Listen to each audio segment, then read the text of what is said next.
They say power protects you from everything.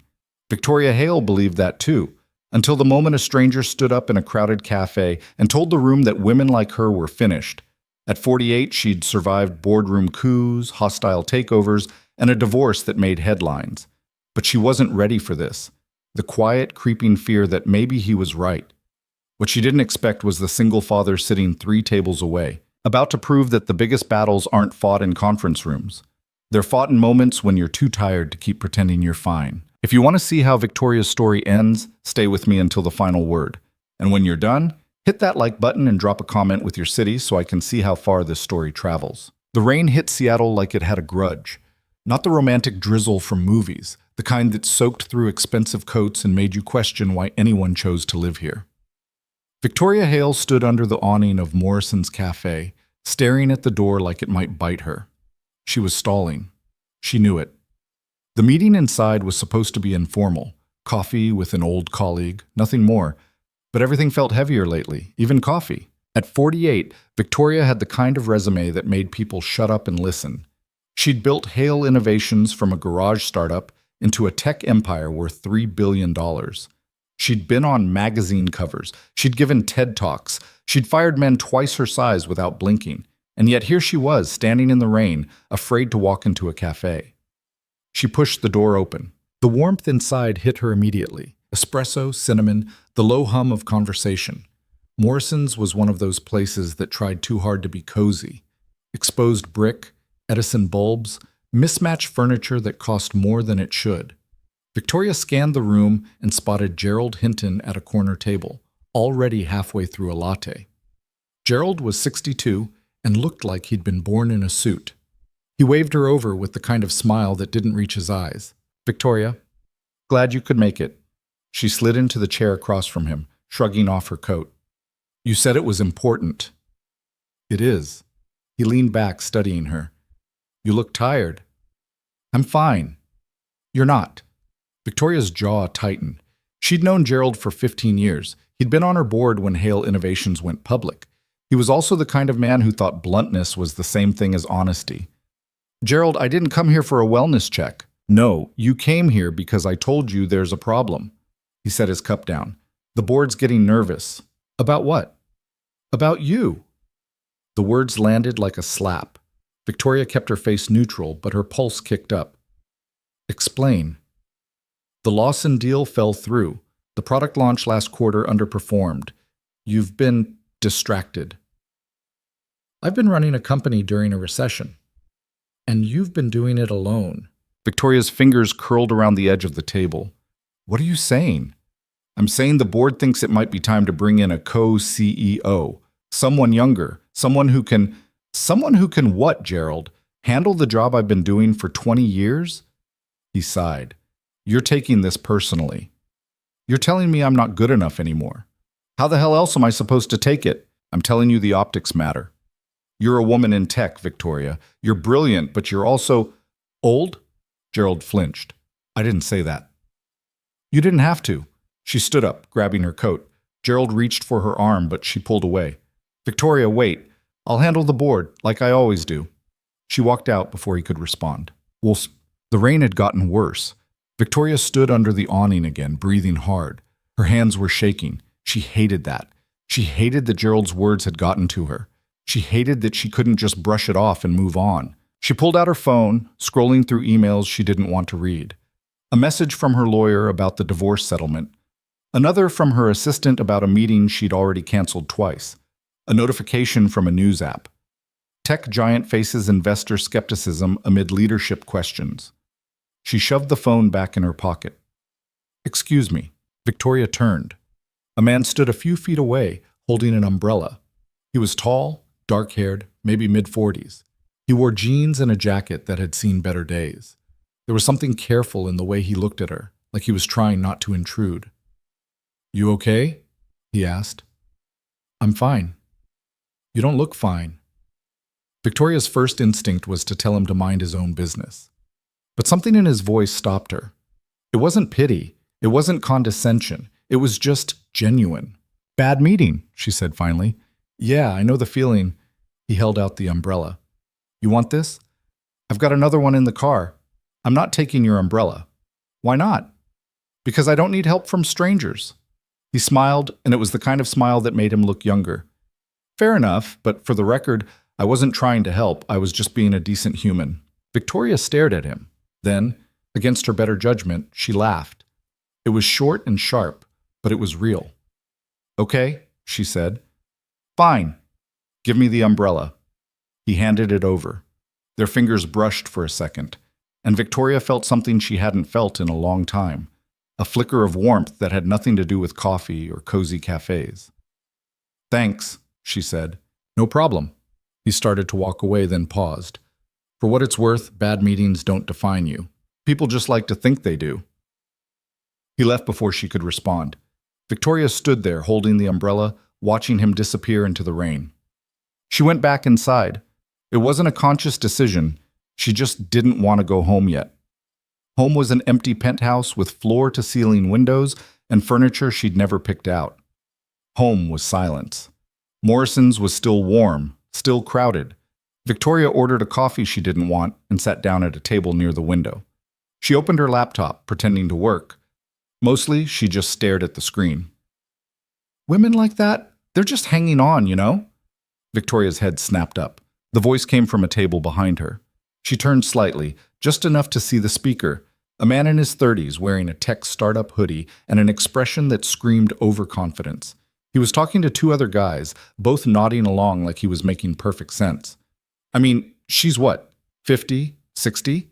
Hoodie guy continued. At some point, you've got to accept you're out of the game. Let the next generation take over. One of his friends laughed. Brutal, man. I'm just being honest. Women in tech, they've got like a 10-year window, max.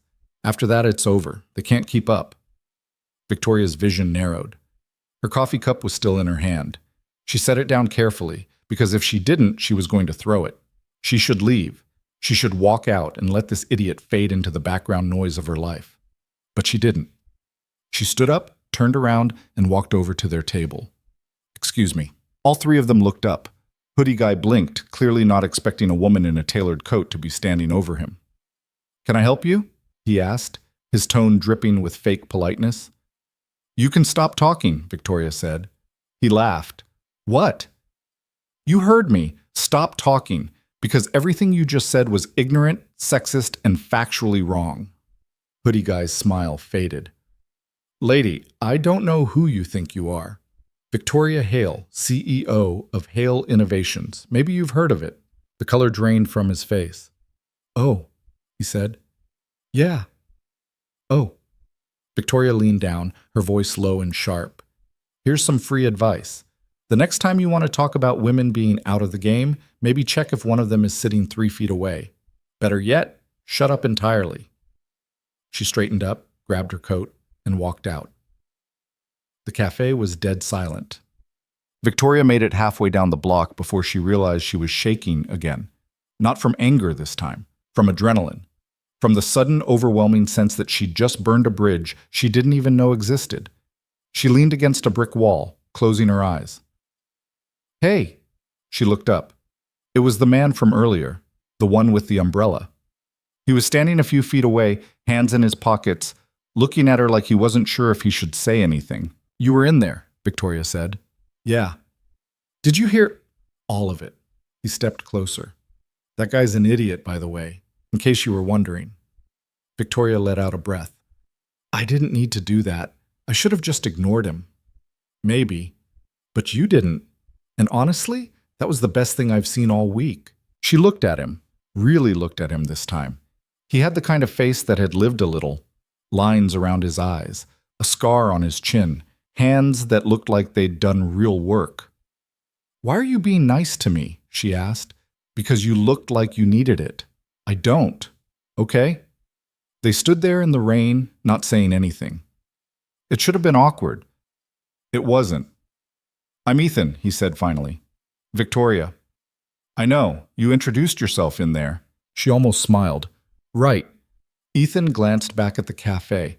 You want to get out of here? There's a better place down the street, quieter, less idiots. Victoria should have said no.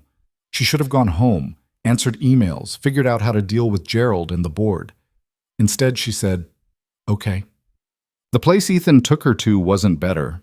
It was worse. A dive bar called The Anchor that smelled like old wood and spilled beer. But it was quiet, and the bartender didn't ask questions. They sat at a corner booth. Ethan ordered a whiskey. Victoria ordered the same, even though she hated whiskey. "You don't have to drink that," Ethan said. "I know." She took a sip anyway. It burned. "So," Ethan said. "Bad day?" Victoria laughed. It came out sharper than she meant it to. "You could say that." "Want to talk about it?" "Not really." "Fair enough." They sat in silence. It was strange sitting with someone who didn't need her to be anything, who wasn't waiting for her to perform or strategize or prove herself. "What about you?" Victoria asked. "What's your story?" Ethan shrugged. "Not much to tell. I'm a software engineer, freelance mostly. I've got a daughter. She's 9. "What's her name?" "Lily." "Just the two of you?" "Yeah, her mom left when Lily was 3. Haven't heard from her since." Victoria studied him. "I'm sorry." "Don't be. We're doing fine." "Are you?" Ethan looked at her, and for a second his guard dropped. "Most days." Victoria understood that. Most days. Not every day, but enough to keep going. "I'm divorced too," she said. 2 years now. No kids." "That's rough." "It was my choice. He wanted a family. I wanted a company. Guess which one won?" Ethan didn't say anything. He didn't need to. "I thought it would feel different," Victoria said quietly. "Building something, being successful. I thought it would be enough." "Is it?" She looked down at her glass. "No." The word hung between them. Ethan leaned back. "You know what the worst part is? People think because you're good at something, you've got it all figured out. Like success means you don't get lonely, or scared, or tired." Victoria's throat tightened. "Yeah, but you do." "Yeah." They drank in silence. An hour later, Victoria's phone buzzed. She glanced at it and groaned. "Problem?" Ethan asked. "My assistant. There's a situation at the office." "What kind of situation?" "The kind that means I need to leave." She stood up, grabbing her coat. "Thanks for the drink." "Any time." She hesitated. "I mean it. Thank you. For everything." Ethan smiled. "Get out of here, Victoria. Go fix whatever needs fixing." She left. But as she walked out into the rain, she realized something. For the first time in months, she didn't feel alone. The office was chaos. Victoria walked into Hale Innovations at 11 p.m. to find half her team still there, huddled around monitors and talking in sharp, urgent voices. Her COO, Marcus Delgado, met her at the elevator. "Tell me," Victoria said. "Cyber attack. Started 2 hours ago. They're targeting our client database." Victoria's stomach dropped. "How bad?" "Bad. If they get in, we lose everything. Customer data, proprietary algorithms, trade secrets, everything." "Who's handling it?" "Our security team, but Victoria, they're not enough. Whoever's doing this, they're good.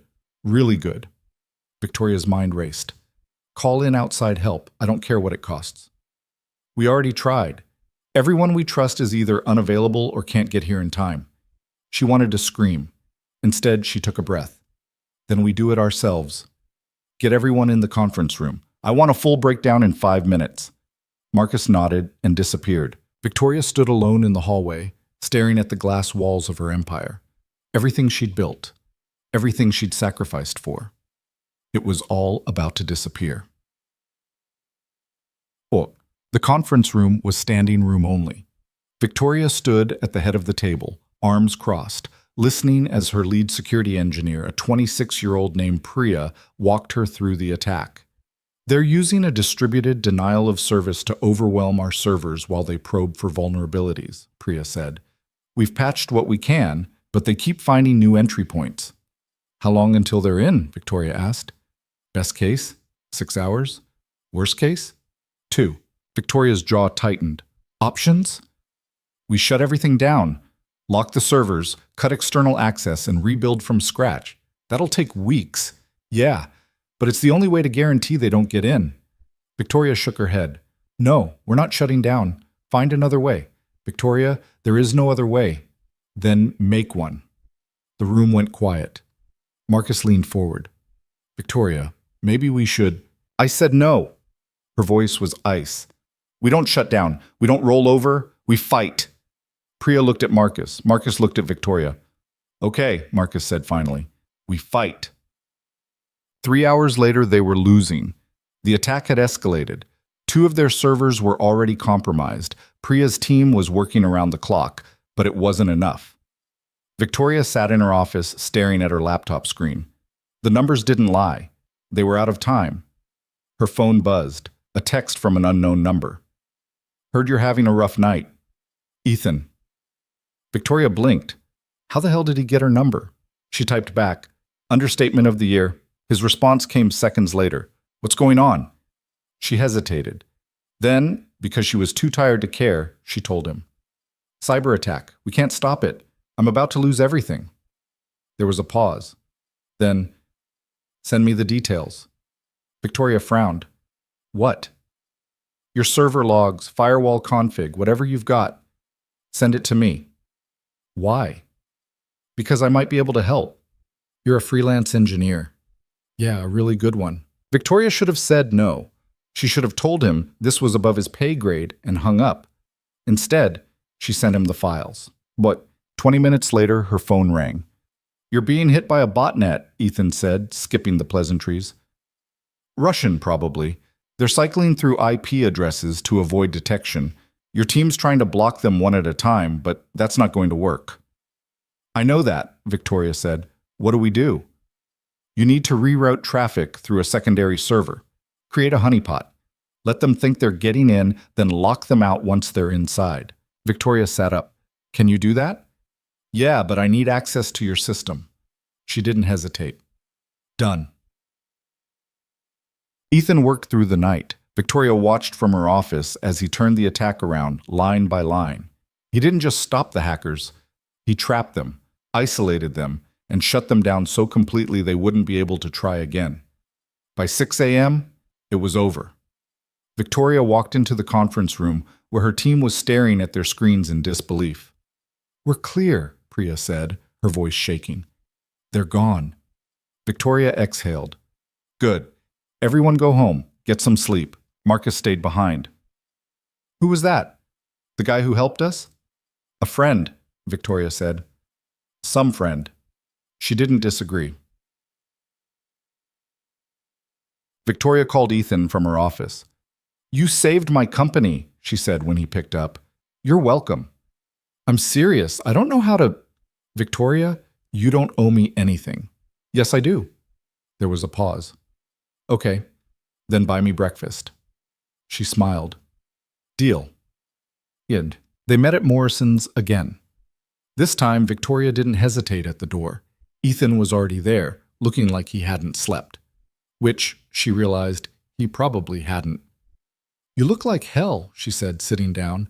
You're one to talk. They ordered coffee and eggs and sat in the kind of comfortable silence that felt earned. Why did you help me? Victoria asked finally. Ethan looked at her. Because you needed it, and because I could. That's it? That's it. Victoria studied him. You're a strange person, Ethan Cole. So are you, Victoria Hale. They smiled at each other. And for the first time in years, Victoria felt like maybe, just maybe, she wasn't as alone as she thought. The breakfast stretched into lunch. Neither of them meant for it to happen, but the conversation kept going, circling back and starting over, the way it does when two people realize they've been talking to the wrong people for too long. So let me get this straight, Ethan said, leaning back in the booth. You built a $3 billion company, but you can't figure out how to use your own coffee maker. Victoria shrugged. I have an assistant for that. That's sad. That's practical. It's both. She threw a sugar packet at him. He caught it, grinning. What about you? Victoria asked. You can dismantle a Russian botnet in 4 hours, but you're telling me you can't cook? I can cook, Ethan said defensively. I make excellent mac and cheese. From a box. It's still cooking. It's boiling water. Exactly. That's cooking. Victoria laughed, and it felt good. Easy, like something she'd forgotten how to do. Ethan's phone buzzed. He glanced at it and winced. Lily? Victoria asked. Yeah, she's with my sister today, but I need to pick her up in an hour. You should go. I should. But he didn't move. He just looked at her, his expression shifting into something more serious. Can I ask you something? Sure. Why are you still here? Sitting in a cafe with some random guy who gave you an umbrella? Victoria considered the question. Because I don't want to go home. Why not? Because home is just me, and I'm tired of just me. Ethan nodded slowly. Yeah, I get that. They sat in silence for a moment. Then Victoria pulled out her phone. Give me your number, she said. I already have yours, remember? Yeah, but now I'm asking for yours, officially. He smiled and recited it. She saved it under Ethan, umbrella guy. Cute, he said, glancing at her screen. I thought so. He stood up, pulling on his jacket. I meant what I said earlier. You don't owe me anything, but if you ever need someone to talk to, or, I don't know, help with another cyber attack, call me. I will. I'm serious, Victoria. So am I. He hesitated, then held out his hand. She shook it, and the gesture felt oddly formal after everything they'd just shared. See you around, Ethan said. Yeah. See you. He left. Victoria watched him go, and for a second she thought about calling him back, asking him to stay. But she didn't. Instead, she sat alone in the booth, staring at her phone, feeling something she couldn't quite name. It felt like hope. That scared the hell out of her. The next week passed in a blur. Victoria threw herself back into work, because that's what she always did when things got complicated. The board meeting was in 10 days, and she needed to be ready. She needed to prove that Gerald was wrong, that the whispers about her age and her competence were just noise. But the cyber attack had shaken her more than she wanted to admit. Not because of what happened, but because of how close they'd come to losing everything. And because the person who'd saved them wasn't on her payroll. He was just some guy who'd offered her an umbrella in the rain. She thought about calling Ethan. She picked up her phone a dozen times and put it back down. On the fourth day, he called her first. Hey, he said when she picked up. You busy? Always. Want to grab coffee? Victoria hesitated. I don't know if that's a good idea. Why not? Because I don't do this. Do what? Make friends, talk to people. Any of it. There was a pause. Then Ethan said, Okay. Then don't think of it as making friends. Think of it as networking. Networking. Yeah, I'm a software engineer. You run a tech company. It's professional. Victoria smiled despite herself. That's the worst excuse I've ever heard. Is it working? Maybe. So is that a yes? She sighed. Fine. Morrison's, 6 o'clock. I'll be there. He hung up before she could change her mind. Victoria stared at her phone, wondering what the hell she was doing. Then she went back to work. Morrison's was crowded when she arrived. She spotted Ethan at the same corner table from before, already halfway through a coffee. He waved her over. You're late, he said. I had a meeting. You always have a meeting. That's because I run a company. Right, networking. He grinned. Victoria sat down, shrugging off her coat. You're annoying. You keep showing up anyway. Yeah, well, I'm starting to regret that. But she wasn't. And they both knew it. They talked for an hour. About work, mostly. Ethan told her about a project he was building, some kind of security software that could predict vulnerabilities before they happened. Victoria asked questions, and he answered them with the kind of enthusiasm that reminded her why she'd gotten into tech in the first place. Not for the money or the power, but because building things mattered. You should pitch that, Victoria said. To who? To me. Ethan blinked. What? Hale Innovations. We could use something like that, especially after last week. Victoria, You're not what? Good enough? Because that's bullshit. You saved my company. You think I'm going to forget that? Ethan looked at her, and for a second, she saw something flicker in his eyes. Surprise. Maybe even gratitude. I'll think about it, he said. Think fast. I'm not patient. Yeah, I'm getting that. They smiled at each other. And then Victoria's phone rang. She glanced at the screen and cursed. Work? Ethan asked. Always. She stood up. I have to take this. Go. I'll be here. She stepped outside, answering the call. It was Marcus. We've got a problem, he said. What now? The attack last week? It wasn't random. Victoria's stomach dropped. What do you mean? I mean someone targeted us, specifically, and they're not done. She closed her eyes. How do you know? Because they just sent us a message.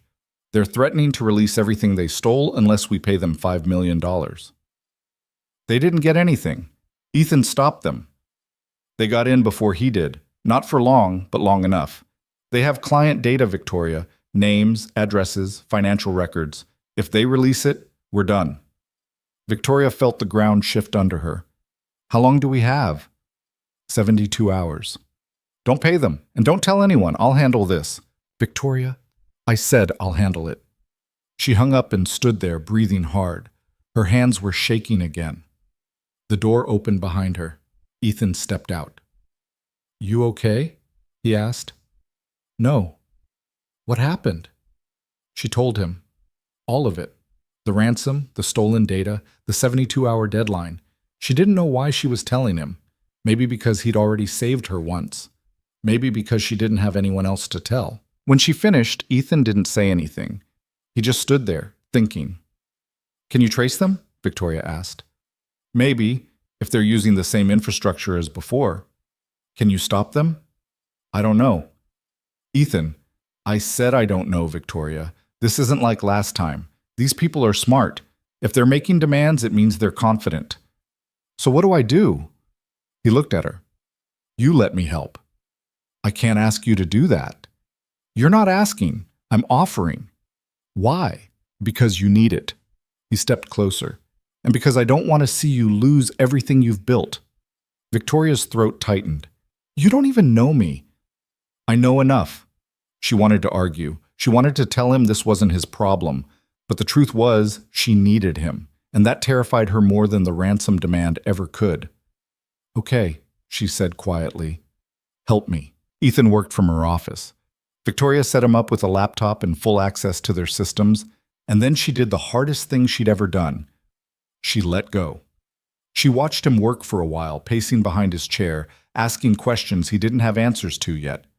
Finally, Marcus pulled her aside. Victoria, you need to let him breathe. I'm not stopping him from breathing. You're hovering. I'm overseeing. You're making him nervous. Victoria glanced back at Ethan. He didn't look nervous. He looked focused. But Marcus had a point. Fine, she said. I'll be in my office. Good. Go drink some water, eat something. You look like hell. She didn't argue, mostly because he was right. Her office felt too quiet. She sat at her desk, staring at her laptop, trying to focus on emails. But her mind kept drifting back to Ethan, to the way he'd looked at her in the cafe, to the way he'd stepped in without hesitation, even though this wasn't his fight. Her phone buzzed, a text from Gerald. Board meeting moved up. Friday. Be ready. Victoria swore under her breath. That gave her 4 days. 4 days to deal with the ransom, prepare her defense, and somehow convince a room full of skeptics that she wasn't past her prime. She texted back, I'll be ready. She didn't feel ready, but she'd learned a long time ago that confidence was just fear with better posture. Ethan found her 2 hours later. He knocked on her door, and she looked up, heart pounding. Tell me you've got something, she said. I've got something, maybe. Maybe isn't good enough. It's what I've got. He pulled up a chair and opened his laptop. The ransom message was sent through a proxy server in Estonia, but the server's just a relay. The real source is somewhere else. Can you find it? I'm trying, but these people know what they're doing. They've layered their tracks so deep, it's like peeling an onion. How long? I don't know. Could be hours. Could be days. Victoria's jaw tightened. We don't have days. I know. So what do we do? Ethan leaned back, rubbing his eyes. We keep digging, and we hope we get lucky. I don't believe in luck. Then we hope I'm really good at my job. Victoria almost smiled. You are. Yeah, I am. They worked through the night. Ethan at his laptop, Victoria pacing the office, fielding calls from Marcus and Priya and the legal team. No one asked who Ethan was or why he was there. They just accepted it, the way you accept anything in a crisis. Around 3 a.m., Ethan stood up and stretched. I need a break, he said. We don't have time for breaks. Victoria, I've been staring at code for 6 hours. If I don't take a break, I'm going to miss something. She wanted to argue, but he was right. Fine, she said. 10 minutes. They went to the break room. Ethan made coffee, badly, and they sat at the small table by the window, looking out at the city. You ever sleep? Ethan asked. Not if I can help it. That's unhealthy. So is running on caffeine and stubbornness, but here we are. He smiled. Fair point. They sat in silence for a while. Then Ethan said, Can I ask you something? Sure. Why do you care so much? About the company, I mean. You've already made it. You've already won. Why keep fighting? Victoria looked at him. Because if I stop, what do I have left? I don't know. A life? I don't have a life. I have a company. That's all I've ever had. That's not true, isn't it? She set her coffee down. I don't have kids. I don't have a partner. I don't have hobbies or friends or anything that isn't tied to Hale Innovations. If I lose this, I lose everything. Ethan studied her. You really believe that? I know it. Then you're wrong. Victoria frowned. Excuse me? You're wrong, because you're sitting here right now with me. And that's not nothing. She didn't know what to say to that, so she didn't say anything. They went back to work. By dawn, Ethan had something. Not a solution, but a lead. He'd traced the ransom message back to a server farm in Ukraine. It wasn't much, but it was progress. Can you shut them down? Victoria asked. Not yet, but I'm close. How close? Close enough that you should start hoping I'm as good as I think I am. She almost laughed. I already do. Ethan looked at her, and something passed between them. Something unspoken but undeniable. I should go, he said. Lily's going to wonder where I've been. You've been here all night. She knows that. Yeah, but I still need to be there when she wakes up. That's the deal. Victoria nodded. Go. I'll call you if anything changes. You better. He left, and Victoria sat alone in her office, feeling the weight of everything pressing down on her. The ransom. The board meeting. The fact that she'd just spent the entire night with a man she barely knew and somehow felt closer to him than anyone she'd worked with for years. She picked up her phone and stared at Ethan's number. Then she put it down and went back to work. The next 2 days were a race against time. Ethan worked remotely, sending updates every few hours. He'd narrowed the source down to 3 possible locations, but he couldn't pinpoint which one was real without more time. Time they didn't have. On the second night, Victoria called him. We need to make a decision, she said. The deadline's tomorrow. If we don't have an answer by then, I'm going to have to consider paying. Don't pay them. I don't have a choice. You do. Just give me 1 more day. I don't have 1 more day. Then give me 12 hours. Victoria closed her eyes. Ethan. 12 hours, Victoria. That's all I need. She wanted to say no. She wanted to tell him it was too risky. But the truth was, she trusted him. And that was the scariest part of all. Okay, she said. 12 hours. I won't let you down. You better not. She hung up and sat in the dark, waiting. 11 hours later, Ethan called her back. I found them, he said. Victoria sat up. Where? Belarus. Small operation, maybe 3 or 4 people. They've been running scams like this for months. Hale Innovations wasn't even their only target. Can you stop them? Already did. I locked them out of their own servers and wiped the data they stole. It's gone. All of it. Victoria exhaled, and it felt like the first real breath she'd taken in days.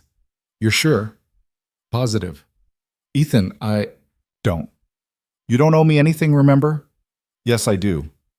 There was a pause. Then Ethan said, Okay, then buy me dinner. Victoria smiled. Deal. The board meeting was 2 days later. Victoria walked into the conference room at 9 a.m., feeling like she was about to face a firing squad. Gerald was already there, along with 8 other board members. They sat around the long table, faces blank, notepads open. Victoria took her seat at the head of the table and folded her hands. Let's get started, she said. Gerald cleared his throat. Victoria, I think we all know why we're here. The company's been through a difficult few months. The Lawson deal fell through. The product launch underperformed, and last week's cyber attack raised serious questions about our security infrastructure. The attack was handled, Victoria said. We didn't lose a single piece of data. That's not the point. Then what is the point, Gerald? He leaned forward. The point is that the board is concerned about your ability to lead this company moving forward. We're proposing a restructuring, a co-CEO model with you and someone younger sharing leadership responsibilities. Victoria's pulse kicked up. You want to replace me? We want to support you by bringing in someone to do my job, by bringing in someone to help you do your job. Victoria looked around the table.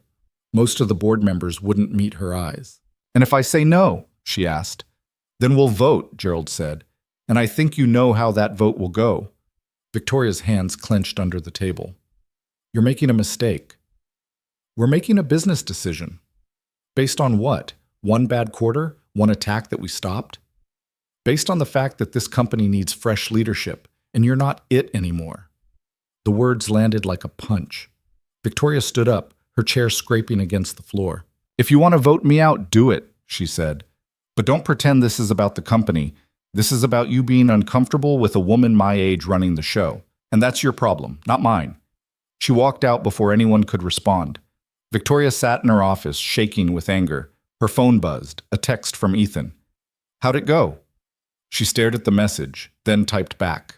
Not great. Want to talk? Not really. Okay, call me if you change your mind. She almost did. But instead, she pulled up her calendar and started preparing for the vote. If they wanted a fight, she'd give them one. But late that night, when the office was empty and the city was quiet, she sat alone in the dark and let herself feel it.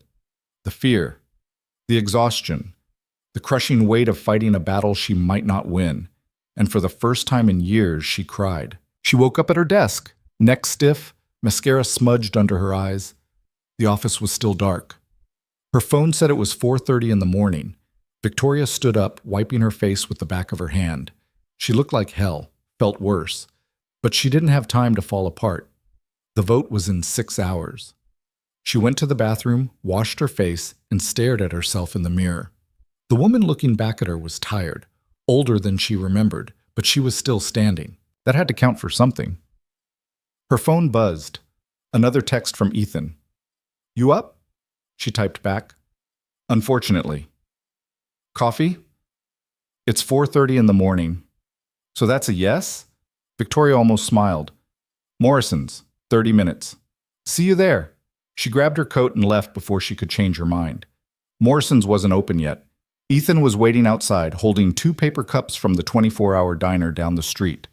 You're early, Victoria said. So are you. He handed her one of the cups. She took a sip. It was terrible coffee, but it was hot, and that was enough. They sat on the bench outside the cafe, watching the city wake up. Delivery trucks rumbled past. A jogger went by, headphones in, oblivious. The sky was starting to lighten, just barely, like the world was holding its breath. You want to talk about it? Ethan asked. Not really. Okay. They sat in silence. It wasn't uncomfortable. It was just there. Finally, Victoria said, They're going to vote me out. You don't know that. Yes, I do. I saw it in their faces. They've already made up their minds. Then change their minds. How? Ethan looked at her. By reminding them who the hell you are. Victoria let out a breath. I'm tired, Ethan. I'm so tired of fighting. I know. Do you? Because from where I'm sitting, it feels like I'm the only one who keeps losing. You're not losing. Yes, I am. I lost my marriage. I lost my 30s and 40s to a company that might not even want me anymore. I don't have kids. I don't have a family. I don't have anything except a title that a bunch of men in suits think I'm too old to keep. Ethan set his coffee down. You want to know what I see when I look at you? Not really. I see someone who built something out of nothing. Someone who didn't quit when the world told her she couldn't do it. Someone who saved my ass in a cafe because some idiot was running his mouth. You think that's nothing? You think that doesn't matter? Victoria's throat tightened. It doesn't matter if they vote me out. Then make them regret it. She looked at him. How? By walking into that room and showing them exactly what they're about to lose. Victoria wanted to believe him. She wanted to feel the fire she used to feel, the certainty that she could walk into any room and own it, but all she felt was tired. "What if I can't?" she said quietly. "Then you can't. But at least you'll know you tried." She didn't answer. She just sat there, drinking bad coffee, watching the sun come up. "Thank you," she said finally. "For what?" "For not telling me it's going to be okay." Ethan smiled. "It might not be." "I know. But you're still going to show up." "Yeah, I am." They finished their coffee in silence. Then Ethan stood up, holding out his hand. "Come on," he said. "I'll walk you back." Victoria took his hand and let him pull her to her feet. The board meeting started at 10. Victoria arrived at 9:45, dressed in the kind of suit that said she wasn't there to negotiate. She walked into the conference room, set her briefcase down, and took her seat. The board members filed in one by one. Gerald was last. He didn't look at her. At exactly 10 o'clock, Gerald called the meeting to order. "Let's get straight to it," he said. "We're here to vote on a leadership restructure. The proposal is to bring in a co-CEO to share responsibilities with Victoria, effective immediately. Before we vote, I'd like to give Victoria a chance to respond." Victoria stood up. Every eye in the room was on her. "I'll keep this brief," she said. "You're here because you think I'm not capable of running this company anymore. You think I'm too old, too out of touch, too whatever. And honestly, I get it. It's easier to replace someone than to trust them. Easier to bring in someone new than to acknowledge that maybe the problem isn't me, it's you." Gerald shifted in his seat. "Victoria, I'm not done." Her voice was steel. "Last week, this company was hit by a targeted cyber attack. We were 72 hours away from losing everything. Client data, proprietary algorithms, trade secrets, everything. And you know who stopped it? Not our security team, not some expensive consultant, a freelance engineer I met in a cafe machine. She let that sink in. "You want to talk about leadership? Fine, let's talk about it." I didn't panic. I didn't shut down the servers and cost us millions in downtime. I found someone who could fix the problem, and I gave him the tools to do it. That's leadership. And if you can't see that, then the problem isn't my age. It's your vision. The room was silent. Victoria pulled a folder from her briefcase and slid it across the table to Gerald. "Those are the Q3 projections. Revenue's up 18%. Client retention is at 92%. We've got 3 new contracts in the pipeline, worth a combined $200 million. You want to replace me? Fine. But you better find someone who can deliver those numbers." She sat down. Gerald opened the folder. His expression didn't change, but Victoria saw the flicker of surprise in his eyes. "Where did you get these numbers?" he asked. "From the same place I always do. My team. The people who actually run this company while you sit in boardrooms and second-guess me." One of the other board members, a woman named Catherine Liu, leaned forward. "Victoria, no one's questioning your results," she said. "But the optics? The optics?" Victoria cut her off. "You mean the optics of a 48-year-old woman running a tech company? Yeah, I know. It makes people uncomfortable, but that's not my problem. That's theirs." Catherine hesitated. "That's not what I meant." "Yes, it is. And you know what? I'm done apologizing for it. I built this company. I saved it last week, and I'll keep saving it whether you like it or not." Gerald set the folder down. "We appreciate your passion, Victoria, but passion doesn't change the fact that the board has concerns." "Then let's vote," Victoria said. "Right now. Let's see if your concerns outweigh my results." Gerald looked around the table. No one said anything. "All in favor of the restructure," he said finally. 4 hands went up. Victoria's stomach dropped. "All opposed?" 5 hands went up. Victoria blinked. She'd won. Barely. But she'd won. Gerald's jaw tightened. "The motion fails. This meeting is adjourned."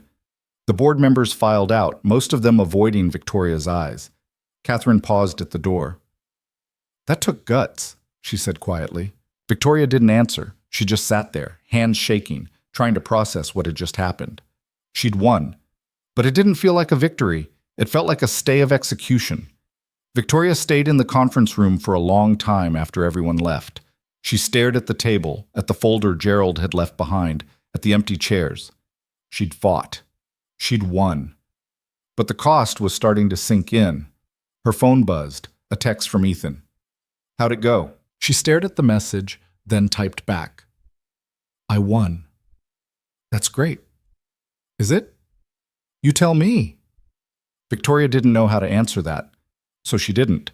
She left the office early, which was something she never did. She went home, poured herself a glass of wine, and sat on her balcony, looking out at the city.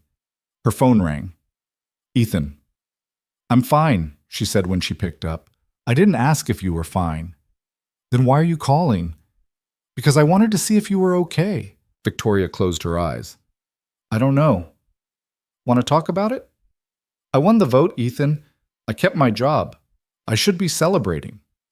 But you're not. No. Why not? She took a sip of wine. Because it doesn't feel like I won. It feels like I just delayed losing. Ethan was quiet for a moment. Then he said, You want some company? I don't know if that's a good idea. I'm not asking if it's a good idea. I'm asking if you want company. Victoria hesitated. Then she gave him her address. I'll be there in 20 minutes, Ethan said. He hung up before she could change her mind. Ethan showed up with takeout. Chinese food, the kind that came in grease-stained paper bags and smelled better than it tasted. He set it on her kitchen counter and looked around. Nice place, he said. It's too big. Yeah, I can see that. They ate in the living room, sitting on the floor, because Victoria's furniture was the kind you looked at, but didn't actually use. Ethan opened a container of lo mein and handed her a fork. You don't use chopsticks, she asked. I'm from Kansas. We use forks. You're from Kansas? Born and raised. How did you end up in Seattle? Long story. I've got time.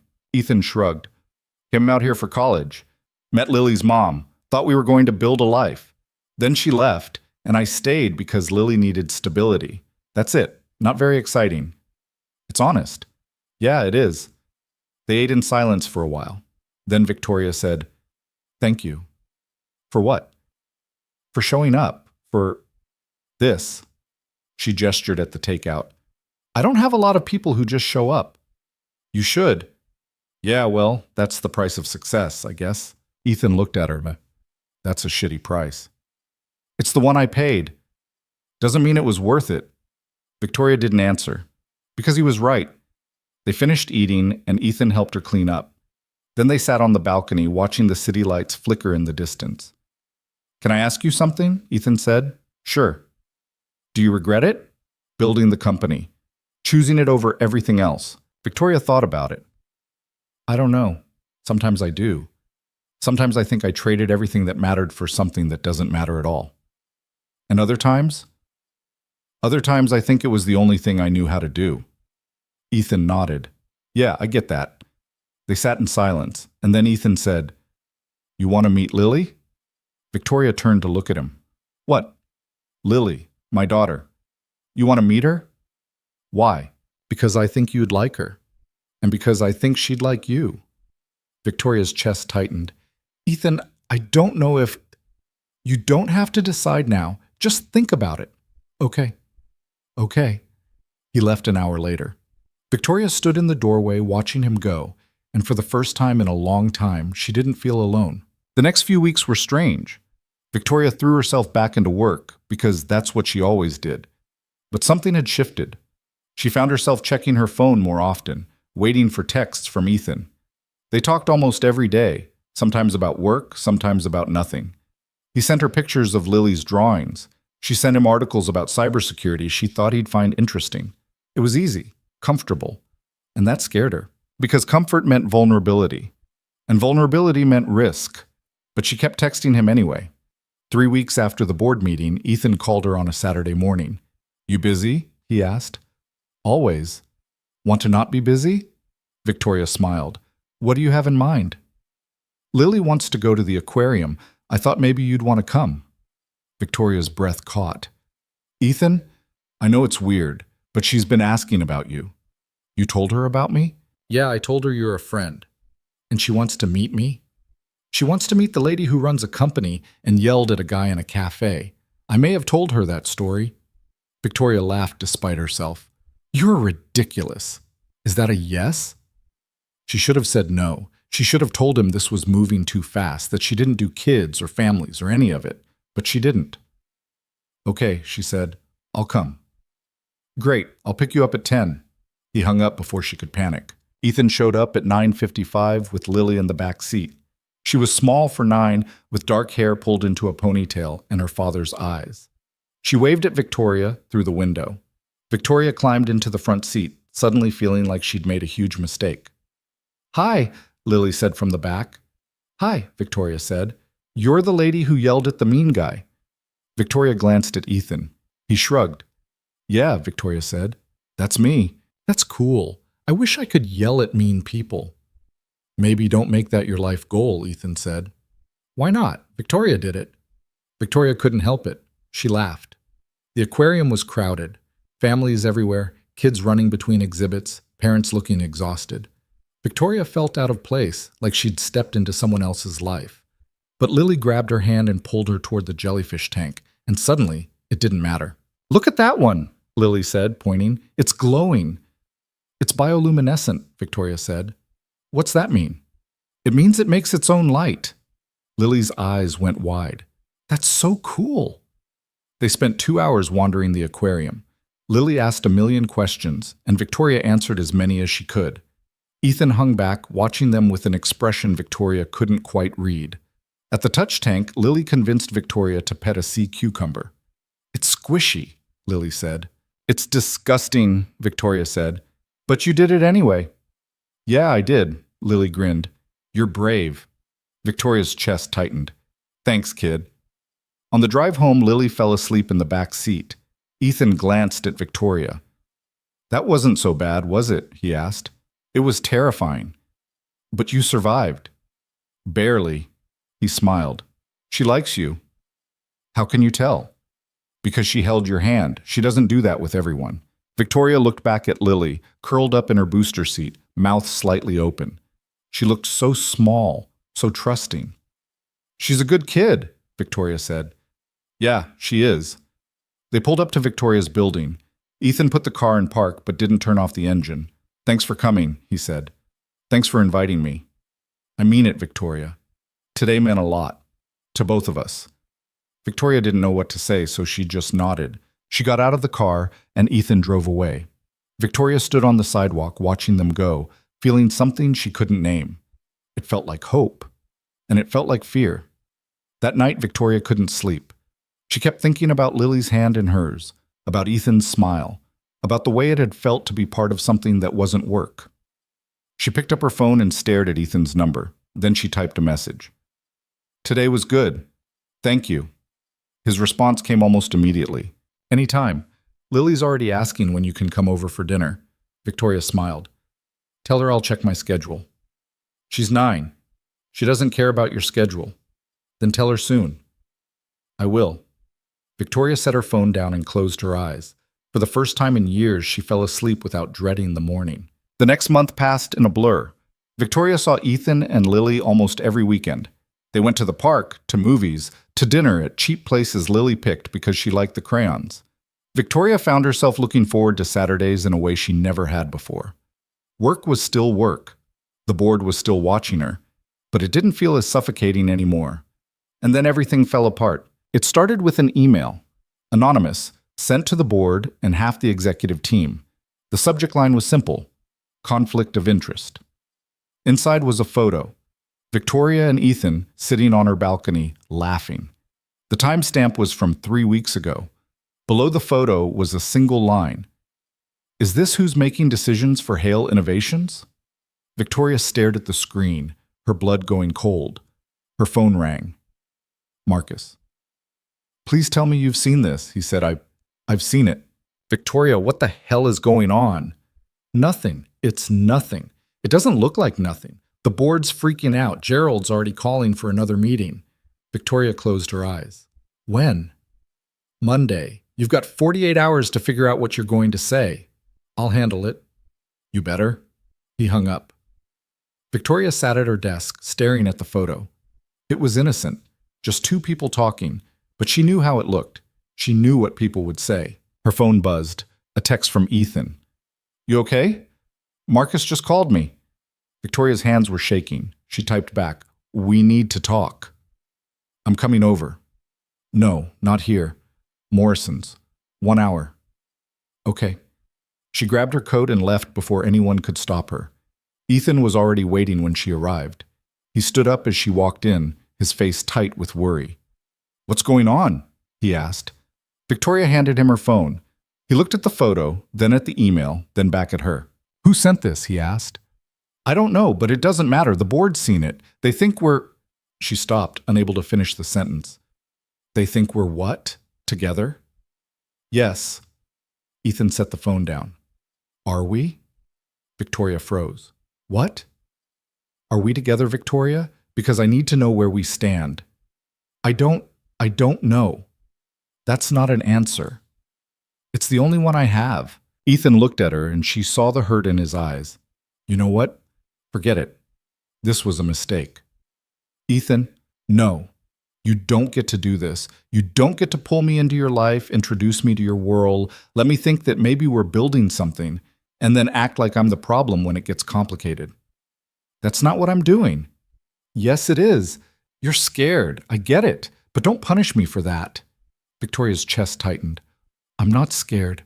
"Yes, you are. You're terrified. Because for the first time in your life, you care about something that isn't work, and you don't know how to handle it. That's not fair, isn't it?" They stared at each other. The cafe around them faded into background noise. "I have a board meeting on Monday," Victoria said finally. "They're going to ask me about you, about us. And I don't know what to tell them. Tell them the truth." "Which is what? That you're allowed to have a life. That who you spend time with is none of their business. That you're not going to apologize for being human." Victoria shook her head. "You don't understand. If I do that, I lose everything. Or maybe you finally get everything."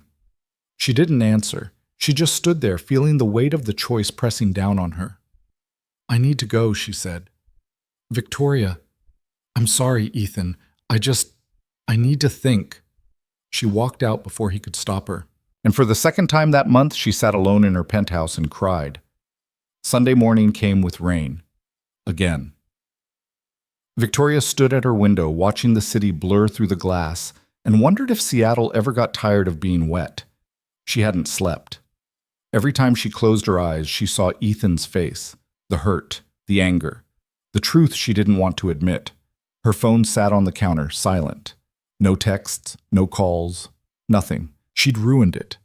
Whatever they'd been building, she'd destroyed it in one conversation. Because that's what she did. She built things, and then she burned them down before they could burn her first. Victoria picked up her phone and stared at Ethan's name. Her thumb hovered over the call button. Then she set it down. Not yet. First, she had to figure out what she was going to say to the board. Marcus called at noon. "Tell me you have a plan," he said. "I'm working on it." That's not reassuring. "I know," Marcus sighed. "Victoria, I need you to be honest with me. Are you involved with this guy?" Victoria closed her eyes. "It's complicated." "That's a yes." "It's not. We're not." She stopped. "I don't know what we are." "Well, you better figure it out, because Gerald's already drafting a statement about leadership accountability and professional conduct. He's going to use this to push you out. Let him try."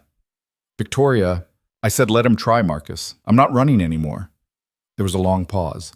Then Marcus said, "Okay, but you need to be ready for Monday. This isn't going to be like last time." "I know." "Do you? Because last time you had numbers on your side. This time, you've got a scandal." "It's not a scandal. It's a photo." "It's a photo of you with a man who's not affiliated with the company, taken at your home, at night. You know what that looks like." "I know what people want it to look like." "Same thing." Victoria's jaw tightened. "I'll be ready."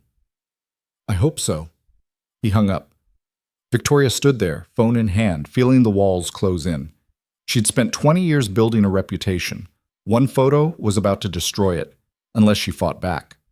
She opened her laptop and started writing. By Sunday night, Victoria had a speech. It was good, strong, the kind of thing that would make people sit up and listen. But it wasn't honest. She deleted it and started over. This time, she wrote the truth. About Ethan. About what he meant to her. About the fact that she was allowed to be more than just a CEO. She finished at 2 a.m, read it through once, and knew she couldn't say it. Because saying it meant admitting she cared. and caring meant losing. She deleted that version too. Monday morning, Victoria walked into Hale Innovations at 8:30. The office was quieter than usual. People looked at her, then looked away. Word had spread. She went straight to her office and closed the door. At 9, Marcus knocked. "You ready?" he asked. "No?" "Me neither." He handed her a coffee. "For what it's worth, I think this is bullshit." "Thanks, Marcus. But you need to be smart today. Don't give them ammunition." "I won't." "Victoria, I mean it. Don't let your emotions get in the way." She looked at him. "When have I ever?" Marcus didn't answer. He just left. The board meeting started at 10. Victoria walked in to find the same faces, the same table, the same tension. But this time, there was something new. A folder in front of Gerald's seat. Thick, official looking. Victoria sat down and folded her hands. Gerald didn't waste time. "Victoria, I'm sure you know why we're here. A photograph surfaced this weekend showing you in what appears to be a personal relationship with an outside contractor. Given the sensitive nature of his work with the company, the board has concerns about conflicts of interest and professional judgment." Victoria kept her face neutral. "What's in the folder, Gerald?" He blinked. "Excuse me?" "The folder in front of you. What's in it?" Gerald hesitated, then opened it. "An independent review of your relationship with Mr. Cole. Timeline, interactions, financial transactions." "You investigated him." "We investigated the situation." Victoria's blood went cold. "You had no right." "We have every right. You brought an unvetted contractor into our systems during a crisis. You gave him access to proprietary data. And now we find out you're personally involved with him. That's a problem, Victoria." "He saved this company." "That's not the point." "Then what is the point?" Gerald leaned forward. "The point is that your personal life is affecting your professional judgment, and the board can't allow that to continue." Victoria stood up. "You want to talk about professional judgment? Fine. Let's talk about it. Ethan Cole stopped a cyber attack that would have bankrupted this company. He traced the hackers, shut them down, and didn't charge us a dime. And you're sitting here questioning my judgment because I had coffee with him on my balcony? It's more than coffee, Victoria, and you know it." "You're right. It is more than coffee. It's friendship. It's respect. It's two people who actually give a damn about each other, and I'm not going to apologize for that." Catherine Liu spoke up. "Victoria, no one's asking you to apologize, but you have to understand how this looks." "How what looks?" "How it looks that I have a life outside this office. How it looks that I'm not married to my job 24/7. How it looks that I'm human." "That's not fair," Catherine said. "Isn't it? Because from where I'm sitting, the only thing I did wrong was let someone in. And apparently that's a fireable offense." Gerald's voice was ice. "You're being dramatic. I'm being honest. For the first time in 20 years, I'm being completely honest. You want me to be some kind of robot? No feelings? No relationships? No life? Just work. And I did that. For decades. I gave you everything. My marriage, my 30s, my 40s. And it still wasn't enough. So now you're going to punish me for trying to have something more?" The room was silent. Victoria sat back down. "Ask me what you really want to ask, Gerald." "I don't know what you mean." "Yes, you do. You want to know if I'm in love with him." Gerald's face went pale. "Victoria." "Because that's what this is really about, isn't it? Not conflict of interest, not professional judgment. You're uncomfortable with the idea that a woman my age might actually have someone who cares about her, someone who sees her as more than just a CEO. That's not... Save it." Victoria's voice was quiet but firm. "I know what this is, and I'm done pretending it's anything else." She pulled out her own folder. Thinner than Gerald's, but just as official. "These are the contracts Ethan helped us secure. 3 deals worth $200 million combined. He didn't ask for credit. He didn't ask for payment. He just did the work because I asked him to. And you're going to sit here and tell me that's a conflict of interest?" Gerald opened the folder. His expression shifted. "You're also going to find a letter from our legal team," Victoria continued. "Ethan signed an NDA. He waived any claim to proprietary information. He did everything by the book. So unless you can prove he did something wrong, you've got nothing." Catherine looked at Gerald. "Is this true?" Gerald didn't answer. Victoria stood up again. I'm going to make this very simple. You want to vote me out? Do it. But don't hide behind some manufactured scandal. Own it. Admit that the real problem is that you don't like the fact that I'm not alone anymore, that I found someone who makes me happy, that I chose to have a life instead of just a career. Victoria, sit down, Gerald said. No. I'm done sitting down. I'm done being quiet. I'm done apologizing for being human. You want my resignation? You've got it. But I'm not going to stand here and let you pretend this is about anything other than your own discomfort. She grabbed her briefcase and walked to the door. Victoria, wait, Catherine said. Victoria turned. Don't leave, Catherine said. Not like this. Why not? Because we need you. Victoria laughed. It was sharp and bitter. No, you don't. You need a CEO who'll do what you say and never ask questions. That's not me. It never has been. She walked out. The hallway was empty. Victoria made it halfway to her office before her legs gave out. She leaned against the wall, breathing hard, feeling like she'd just run a marathon. Her phone buzzed. A text from Marcus. What the hell just happened? Victoria didn't answer. She just kept walking. She made it to her office, closed the door, and sat down at her desk. Her hands were shaking. She'd just quit. After 20 years, she'd walked out of a board meeting and quit. She should have felt devastated. She should have felt like she'd made the biggest mistake of her life. Instead, she felt free. Her phone rang. Ethan. She stared at it for a long moment. Then she answered. Hey, she said. I heard. How? Marcus called me. He said you walked out. Victoria closed her eyes. Yeah, I did. Why? Because I was tired of fighting the wrong battle. There was a pause. Then Ethan said, Are you okay? I don't know. You want me to come over? No, I need to figure some things out. Okay. Ethan? Yeah? I'm sorry for Saturday, for everything I said. You don't have to apologize. Yes, I do. You were right. I was scared. I am scared, but that's not your fault. Ethan's voice was soft. I know. I don't know what happens next, Victoria said. I don't know if I just destroyed my career or if I did the right thing, but I know I couldn't keep pretending. Pretending what? That you don't matter to me. The line went quiet. Victoria, let me finish. Please. She took a breath. I've spent my whole life building walls, keeping people out, telling myself that if I just worked hard enough, if I just succeeded enough, it would be enough. But it wasn't. It never was. And then you showed up with your stupid umbrella and your ridiculous daughter and your kindness. And I didn't know what to do with that, because kindness isn't something I'm good at accepting. You're doing okay right now, Ethan said. Victoria smiled through tears she didn't know she was crying. I'm a mess. Yeah, you are.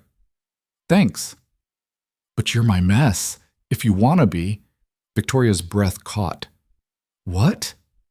You heard me. I'm not asking you to have all the answers, Victoria. I'm not asking you to be perfect. I'm just asking if you want to try. With me. With Lily. With all of it. Victoria closed her eyes. I don't know how. Neither do I. But we'll figure it out. What if I screw it up? Then you screw it up, and we deal with it. Together. Victoria wiped her face. You're too good for me. Probably. But you're stuck with me anyway. She laughed. It came out wet and broken, but it was real. Okay, she said. Okay, what? Okay, let's try. All of it. Ethan was quiet for a moment. Then he said, I'm coming over. You don't have to. I'm already in the car. The line went dead. Victoria sat there, phone in hand, feeling like the ground had shifted under her. She'd just quit her job. She'd just told Ethan she wanted to try. She'd just admitted she didn't have all the answers. And somehow, that felt okay. Ethan showed up 20 minutes later with Lily. Victoria opened the door to find them both standing in the hallway, rain-soaked and smiling. What are you doing here? Victoria asked, looking at Lily. Dad said you had a bad day, Lily said. So we brought ice cream. Ethan held up a grocery bag. Rocky Road. Figured you could use it. Victoria's throat tightened. You didn't have to do that. We know, Lily said, but we wanted to. Victoria stepped aside and let them in. They sat on her living room floor, eating ice cream straight from the carton, and for the first time in weeks, Victoria didn't think about work. She didn't think about the board or Gerald or what came next. She just sat there, listening to Lily talk about school and watching Ethan smile and let herself be happy. Around 8, Lily fell asleep on the couch. Ethan covered her with a blanket and sat down next to Victoria. "You okay?" he asked. "I quit my job today." "I know. I don't know what I'm going to do now." "You'll figure it out." Victoria looked at him. "How are you so calm about this?" "Because I've been where you are. Lost, scared, not knowing what comes next, and I survived. You will too." "What if I don't?" "Then I'll be here to help you figure it out." Victoria leaned her head on his shoulder. "You're really okay with this? With me being a disaster?" "Victoria, you're not a disaster. You're just human." "Same thing." Ethan laughed quietly. "Maybe, but I like humans." They sat in silence for a while. Then Victoria said, "I meant what I said earlier, about wanting to try." "I know.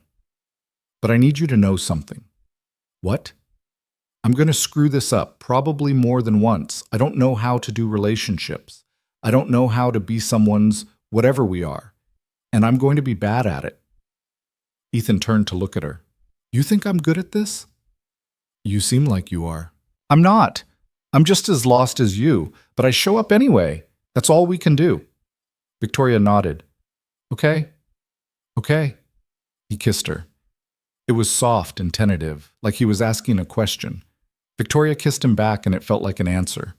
When they pulled apart, Victoria was crying again. "Sorry," she said, wiping her eyes. "I don't usually do this." "Do what?" "Cry, feel things, any of it." "You're doing great." "I'm a mess." "I know, I said that already." Victoria laughed, and then she kissed him again, because she didn't know what else to do. The next morning, Victoria woke up on her couch with Lily asleep on one side and Ethan asleep on the other. Sunlight was streaming through the windows, and for a moment she didn't remember why she felt so light. Then it hit her. She'd quit. She'd walked away from Hale Innovations, and she didn't regret it. Her phone buzzed, a text from Catherine Liu. "We need to talk. Call me." Victoria stared at the message.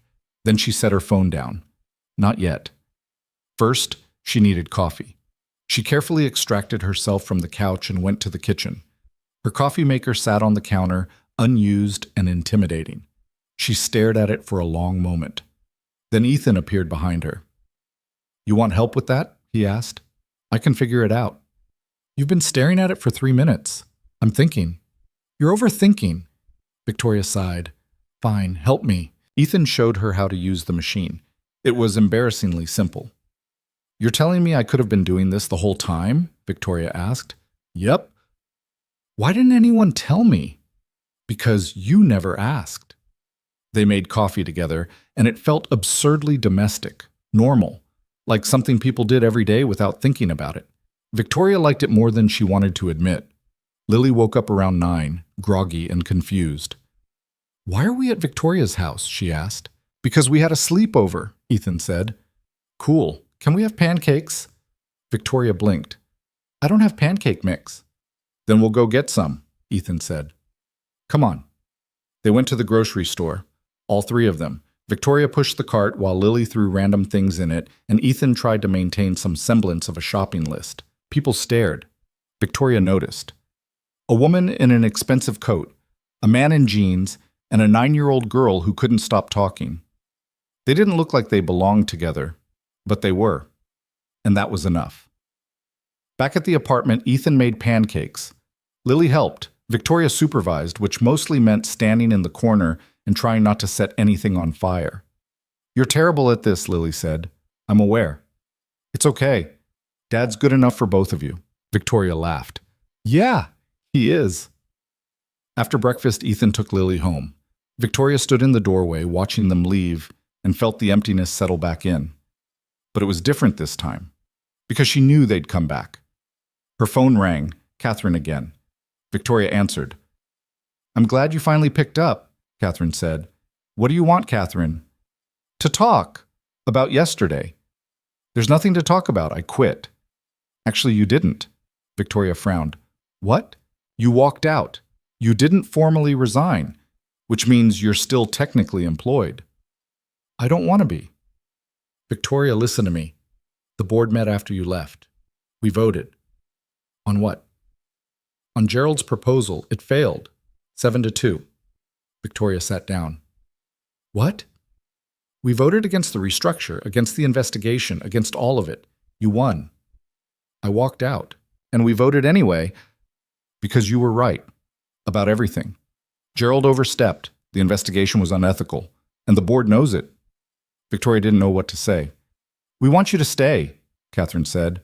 On your terms. No co-CEO, no oversight, just you running the company the way you've always run it. And if I say no, then we'll respect that. But I hope you won't. Victoria closed her eyes. I need time to think. Take all the time you need. But Victoria? Yeah? For what it's worth, I'm sorry. For everything. Catherine hung up. Victoria sat there, staring at her phone, feeling the weight of the decision settle over her. She'd fought for this. For 20 years, she'd fought to keep her company, to prove she was good enough, to earn a seat at a table that didn't want her, and now they were offering it back. But did she still want it? She didn't know. Her phone buzzed, a text from Ethan. Lily wants to know if you'll come to dinner on Friday. I want to know if you're okay. Victoria smiled. She typed back, yes to both. Then she set her phone down and stared out the window at the city she'd spent her whole life trying to conquer. Maybe it was time to stop conquering. Maybe it was time to just live. But first, she had to figure out what that meant. Victoria spent 3 days thinking. She didn't go to the office. She didn't answer emails. She just sat in her apartment, staring at the city, trying to figure out what she actually wanted. The answer should have been simple. She'd built Hale Innovations from nothing. It was her legacy, her proof that she mattered.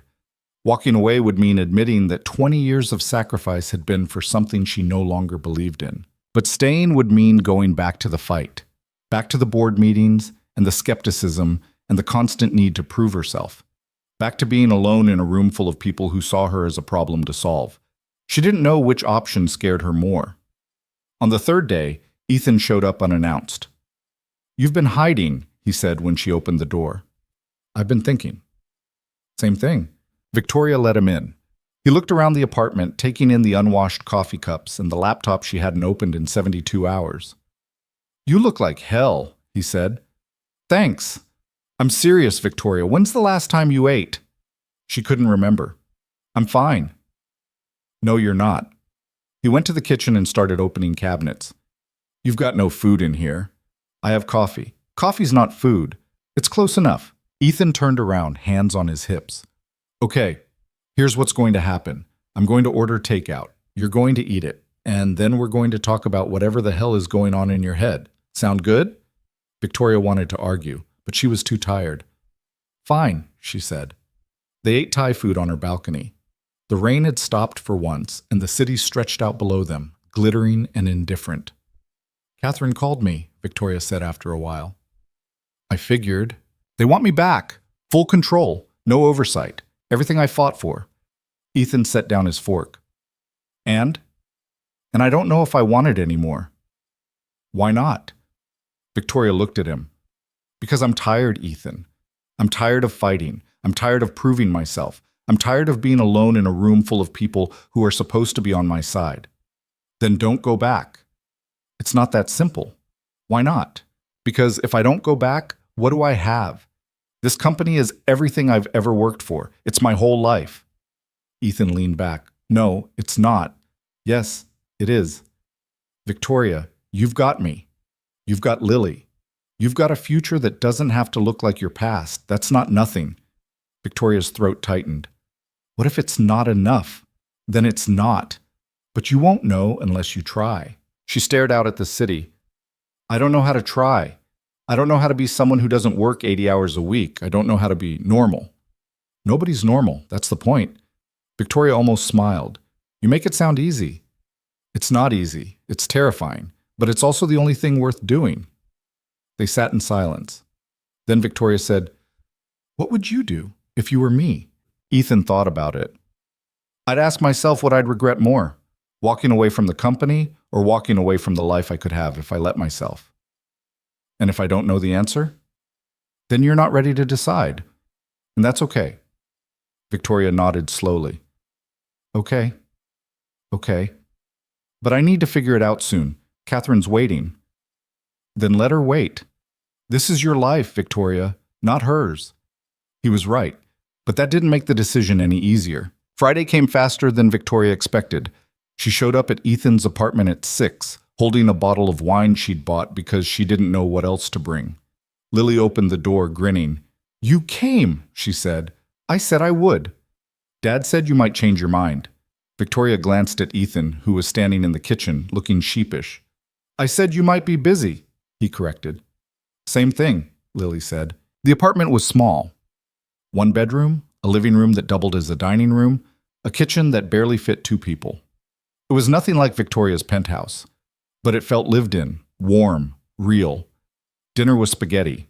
Ethan had made it from scratch, and it was better than Victoria expected. "This is really good," she said. "Don't sound so surprised," Ethan said. "I didn't know you could cook." "I told you I could. You said you could make mac and cheese." "This is basically fancy mac and cheese," Lily giggled. "It's spaghetti, Dad." "Tomato mac and cheese," Victoria laughed, and it felt good. Easy, like something she could get used to. After dinner, Lily insisted on showing Victoria her room. It was small, painted pink, with posters of animals and a bookshelf overflowing with chapter books. "This is my favorite," Lily said, pulling out a worn copy of something called The One and Only Ivan. "What's it about?" Victoria asked. "A gorilla who lives in a mall. It's sad, but also happy." Sounds complicated. It is, but that's what makes it good. Victoria sat on the edge of Lily's bed, watching her flip through the pages, and felt something settle in her chest, something she couldn't name but recognized anyway. It felt like belonging. Later, after Lily went to bed, Victoria and Ethan sat on the couch, drinking the wine she'd brought. "She likes you," Ethan said. "I like her too. She wants to know if you're going to be around more." Victoria looked at him. "What did you tell her?" "I told her I hoped so." Victoria's chest tightened. "Ethan, you don't have to answer that right now.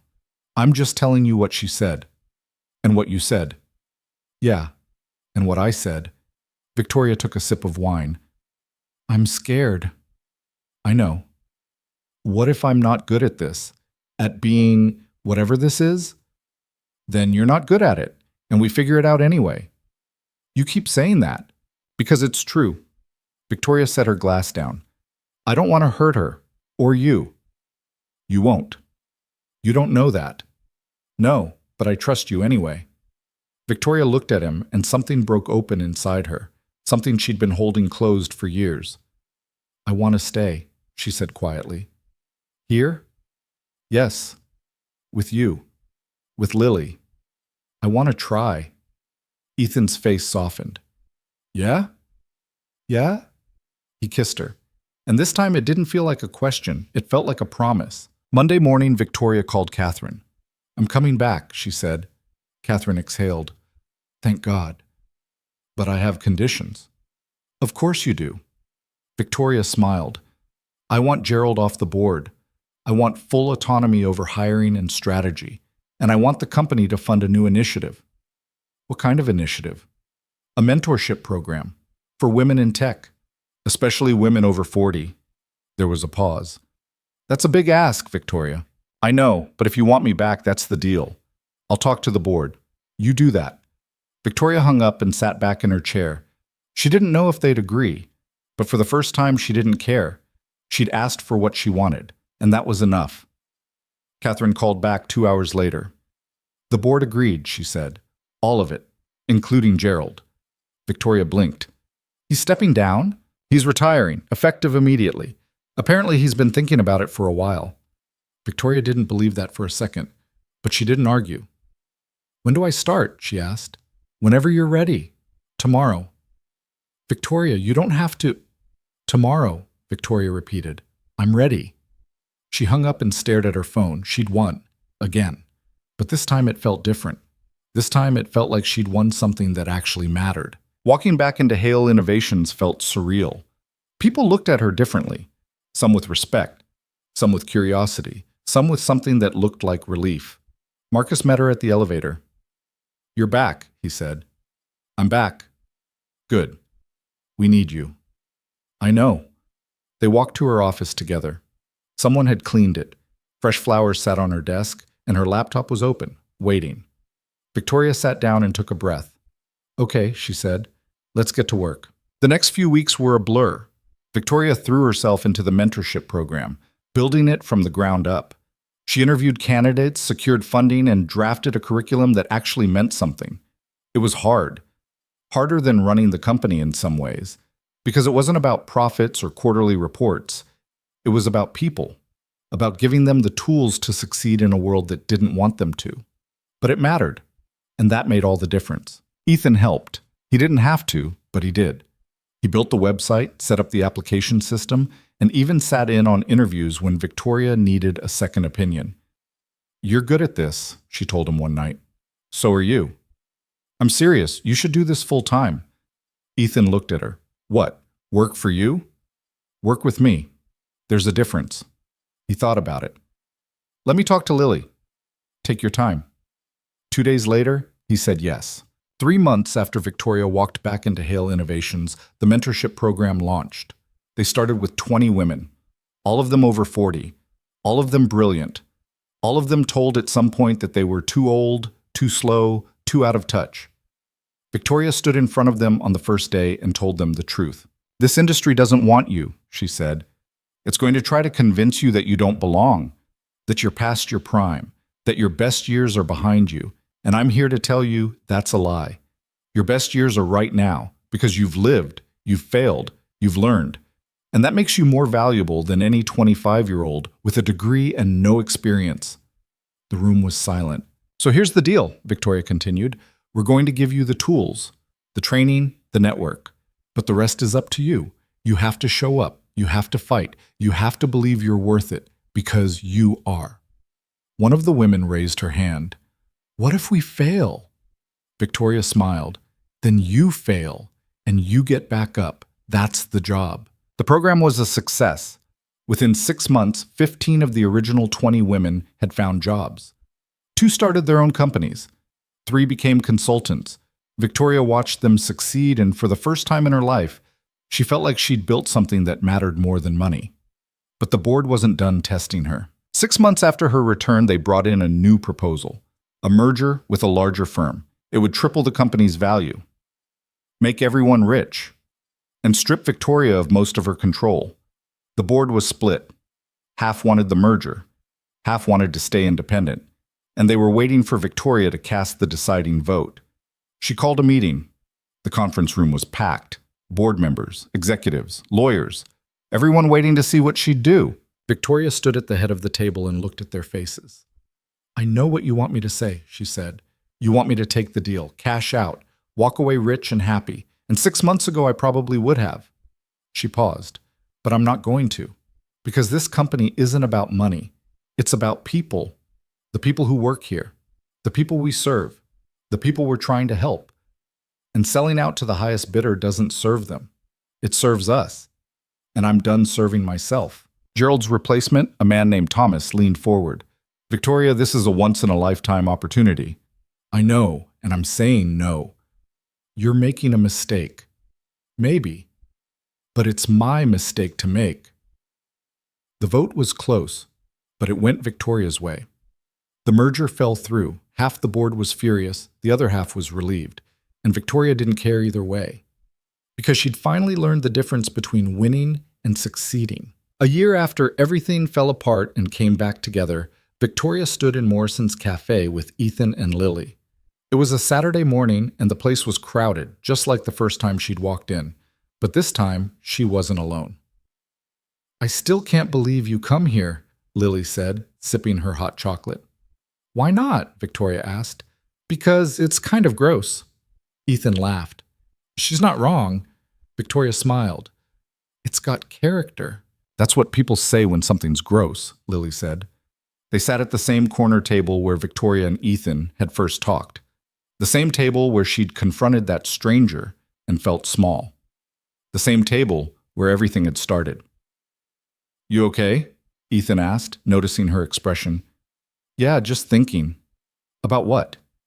About how different everything is. Good different or bad different? Victoria looked at him, at Lily, at the life they'd built together in the cracks of everything she'd thought she wanted. Good different, she said. Lily finished her hot chocolate and stood up. Can I get a cookie? Sure, Ethan said, handing her a few dollars. She ran off to the counter, leaving Victoria and Ethan alone. You ever regret it? Ethan asked quietly. Saying no to the merger? Staying instead of cashing out? Victoria thought about it. No, I don't. Even though you could have been set for life? I'm already set for life. I just didn't know it until I had something worth living for. Ethan reached across the table and took her hand. You're getting sentimental in your old age. Victoria laughed. I'm 48, not 80. Still old. You're 43. Exactly. Ancient. They smiled at each other. And Victoria realized something. She was happy. Not the kind of happy that came from winning or succeeding or proving herself. The kind of happy that came from being known, from being loved, from being enough exactly as she was. Lily came back with 3 cookies. I got one for everyone, she said. Thanks, kid, Victoria said. They ate cookies and talked about nothing important. School, work, a movie Lily wanted to see. And Victoria let herself be present, not thinking about the next meeting or the next crisis or the next battle. Just there, in a crowded cafe, with 2 people who saw her as more than a CEO. As they were leaving, Victoria paused at the door. She looked back at the table where she'd sat alone a year ago, tired and angry and convinced she'd lost everything that mattered. She'd been wrong. She hadn't lost anything. She just finally figured out what mattered in the first place. You coming? Ethan asked, holding the door. Victoria turned back to him and smiled. Yeah, I'm coming. They walked out into the rain together. And for once, Victoria didn't mind getting wet. 6 months later, Victoria stood at the front of a conference room, looking out at a group of 50 women. The mentorship program had grown, doubled, and it showed no signs of slowing down. I want to tell you something, she said. When I started this company, I thought success meant being the best, being the smartest, being the one who won. And I spent 20 years chasing that. I gave up everything for it. My marriage, my friendships, my chance at a family. And you know what I learned?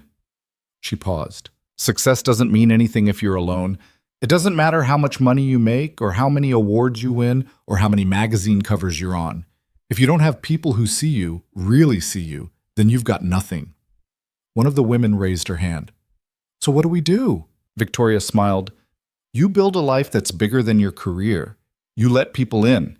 You stop trying to be perfect and start trying to be real. And you remember that your worth isn't tied to your productivity. You're valuable because you exist, not because of what you produce. The room was quiet. I know that's hard to hear, Victoria continued.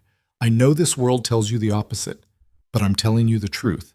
Your life doesn't end at 40 or 50 or 60.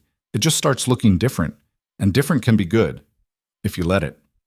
After the session ended, a woman approached her. She was in her late 40s with graying hair and tired eyes. Thank you, she said. For what? For saying that. About life not ending. I needed to hear it. Victoria looked at her and saw herself, a year ago, scared and alone and convinced she'd missed her chance. It's not ending, Victoria said. It's just beginning. Trust me. The woman smiled. I'll try. That's all you can do. That night, Victoria went home to Ethan's apartment. It wasn't hers officially, but it felt like home anyway. Lily was already asleep. Ethan was in the kitchen, washing dishes. How'd it go? He asked. Good, really good. Yeah? Yeah. She wrapped her arms around him from behind and rested her head on his shoulder. I've been thinking, she said. About what?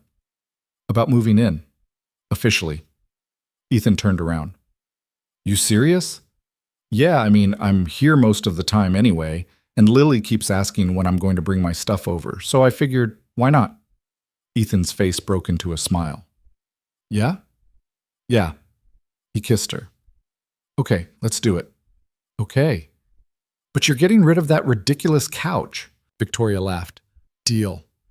They stood in the kitchen, holding each other, and Victoria felt something she'd never felt before. Peace. The kind that came from knowing she was exactly where she was supposed to be. A year and a half after Victoria walked out of that board meeting, she stood in Morrison's cafe one last time. Not because she needed to, but because she wanted to. She sat at the corner table, alone, and looked around. The cafe hadn't changed. Same exposed brick. Same Edison bulbs, same overpriced coffee. But she had. She wasn't the woman who'd walked in here, afraid and angry and convinced she was running out of time. She was someone new. Someone who'd learned that strength didn't mean never breaking. It meant breaking and choosing to rebuild anyway. Her phone buzzed, a text from Lily. "Dad says we're having tacos tonight. You better not be late." Victoria smiled and typed back, "I won't be." She finished her coffee, left a tip, and walked out into the rain. And as she walked, she thought about everything she'd learned. About success and failure. About love and loss. About the difference between being powerful and being whole. She'd spent her whole life trying to prove she was enough. Trying to earn a place at tables that didn't want her. Trying to win battles that didn't matter. But she didn't have to do that anymore, because she'd finally figured out the truth. She didn't need to prove anything, not to the board, not to Gerald, not to anyone. She just needed to show up, as herself, imperfect and messy and human. And that was enough. Victoria walked through the rain, heading home to a life she'd never planned but couldn't imagine living without. A life with Ethan and Lily and work that mattered and mornings that didn't start with dread. A life that had finally begun. And as she walked, she realized something. The world had been wrong. Her life hadn't ended at 48. It had just been waiting to start.